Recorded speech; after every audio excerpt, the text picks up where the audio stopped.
من يوم ما ماتت اختي اسمهان وانا في ما اعرفش، يعني حصل لي انقلاب في حياتي. لو تسمعي الاغاني اللي قبل كده ما تلاقيهاش نفس اللون اللي بعد موت اسمهان. يعني بعد ما فقدنا المرحومه اسمهان انا حياتي كلها اتغيرت، انقلبت من مرح، لانه كانت كل اغانيها تقريبا مرحه. لان فقدت مش بس اخت، فقدت صديقه معي عايشه معايا في البيت ليل ونهار، وفنانين بنحب بعض، كنا بنعبد بعض عباده بعد الله. مش عارف ليه كل ما اسمع لحن من الحاني بحس انه فيها حاجه ناقصه.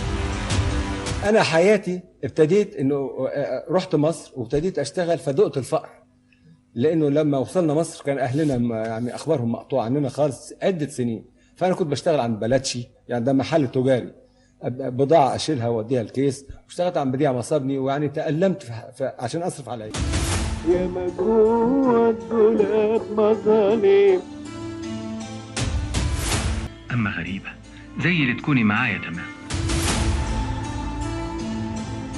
بعدين ما قدرش يعني اتحمل ليه، لانه كنت بتعلم بالنهار، وبعد الظهر اروح المعهد اتعلم موسيقى، وبالليل اشتغل على بديع مصابني الساعه 3 4.